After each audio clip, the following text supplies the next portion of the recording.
Na lang, iyan ang pananaw ni Senator Sherwin Gatchalian kay suspended Bambantarlac Mayor Alice Guo matapos ilabas ng Senado ang arrest order laban sa kanya. Ayon sa mambabatas, dapat mag-voluntary surrender na lang ang suspendidong alkalde dahil sigurado naman anyang batid na nito na may arrest order laban sa kanya. Nitong Sabado, inihain ng Office of the Sergeant at Arms o osaan ng Senado katuwang ang Philippine National Police ang arrest order laban kay Guo sa kanyang farm sa Bambantarlac, ngunit wala ito doon.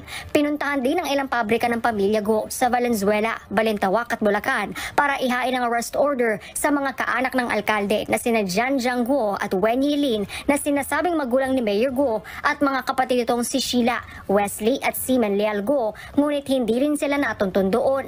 Sinubukan ding ihain ang arrest order kay dating Technology and Livelihood Resource Center Deputy Director General Dennis Cunanan, ngunit wala rin ito sa nakasaad na address. Ang tanging personal na natagpuan ng USAA ay si Nancy Gamo na sinasabing accountant ni suspended Mayor Guo.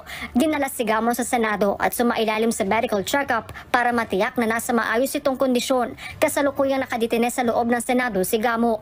Hindi pa tiyak kung kailan muli magkakaroon ng operasyon ng USAA para sa paghahanap kina suspended Mayor Guo at iba pang pinaaresto. Hinahanap ng Senate Sergeant at Arms si suspended Bambantarlac Mayor Alice Guo at ang 6 pang cited in contempt dahil ilang beses nang inisnab ang hearing ng Senado. At kaugnay po niyan, makakapanayan po natin ang abogado ni Mayor Guo na si Attorney Stephen David. Magandang umaga po, Attorney. Si Maris po ito at live po tayo sa unang balita.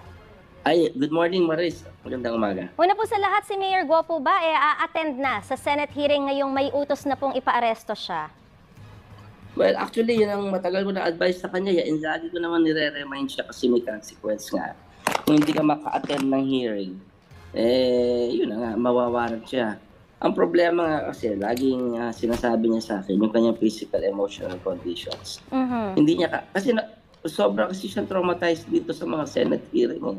Hindi Kaya po ba, pagka ganyan, hindi po ba napatingin na sa doktor, napamedical na siya? well, hindi naman yan kasi isang araw lang yan. Kasi yung stress, lalo ngayon, lalo lumalala, di ba? Kasi ang dami na naman mga bagong events ang detrimental sa kanya. Like, na-issue ka ng warrant, in-expose ka sa public about your AMLA accounts. Yung stress level, di man bumababa, lalong lumalala sa mga ginagawa sa kanya sa public. So in other words, takot na po siyang humarap. Most likely, ganun ng personal paniniwala ko dyan. Yung mga observations. Because of recent development. Lalo siyang na-trauma, lalo siyang nag-worry, nag-alala o natakot. So, in other words din po ba, ay hindi pa siya medically cleared para humarap sa isang pagdinig katulad ng Senate hearing na ito? Yung sinasabi mo medical clearance, siyempre medical practitioner magsasabi niya. Pero siya, When you talk to her, attorney? Hindi, yun na nga, sabi niya, natatakot talaga siya. Tsaka traumatized siya sa Senate investigation. Lalong lumalala yung kanyang anxiety attack, yung kanyang emotional problem sa recent developments na nangyayari. I understand, nakausap niyo po siya, no? Pero nabanggit po ba niya kung nasaan siya? Alam niyo po ba kung nasaan siya? At kailan niyo siya huling nakausap, attorney? Kausap ko siya kahapon, pero hindi ko alam kung saan siya. Pero 100% nasa Pilipinas siya. Yan ang sinabi niya sa akin. Binanggit niyo rin po kanina na lagi niyo po siyang sinasabihan, no, na mas mainam na humarap muna sa Senate hearing. Lalo na po ngayon, hanggat hindi pa inilalabas yung ng Korte Suprema, yung TRO na hinihiling po ninyo. Alam mo kasi Maris, yung pagtatago, sayang yung buhay pag nagtago ka. Kasi ang problema lang naman dito, kung a-appear siya sa Senate, magsasalita lang siya. And then kung tapos na siyang questioning, wala nang arrest order, wala na. Pwede na siyang umuwi.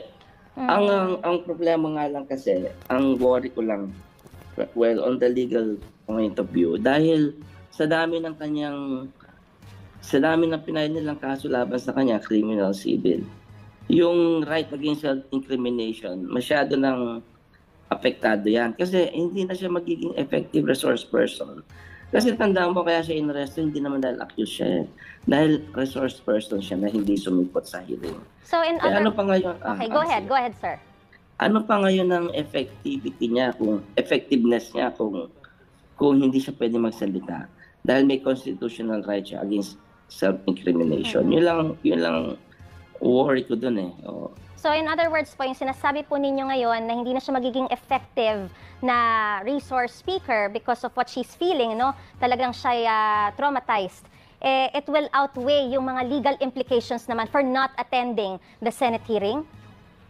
And then sinasabi ko hindi siya magiging effective kasi any question that may be asked about what she knows, apektado yung kanyang right against self-incrimination dahil may mga criminal cases siya sa ombudsman tsaka DOJ. I don't know kung meron pang iba. Pero right now, yun ang na-receive natin yun ang hinaharap natin. So, ang point ko is, kung magsasalita ka, yung right against self-incrimination, anything you say may be used against you in the court of law.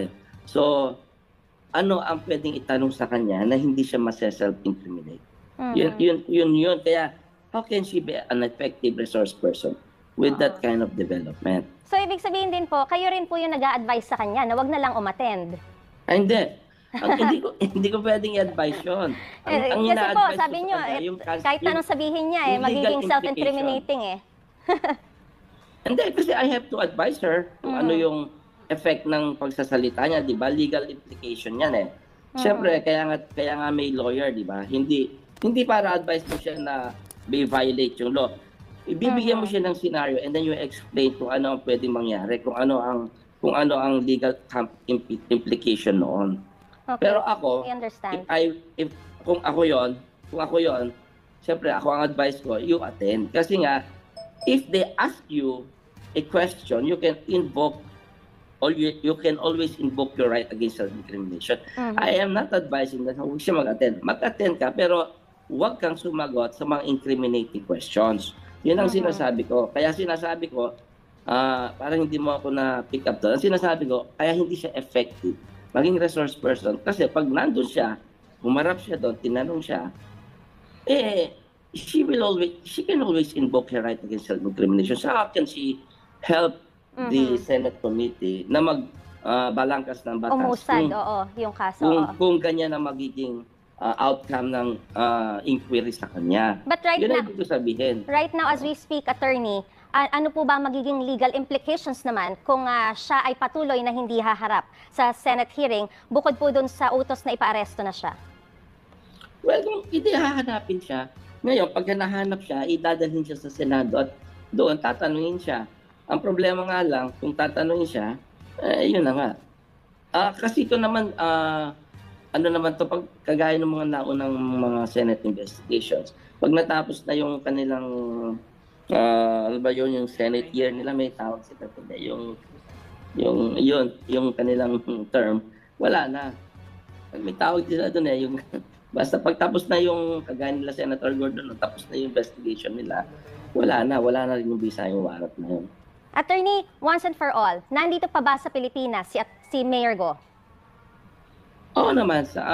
Siyempre, ba't naman hindi ko paniniwalaan 100% assurance naman. Tsaka, well, sabi nga niya sa akin, paano naman siya makakalabas ng Pilipinas? May lookout order siya, tsaka ang higpit ng mga airports natin. Alright. Ayoko namang insultuhin ng ating mga immigration na kaya silang palusutan ng isang tao, di ba? Alright. Maraming salamat.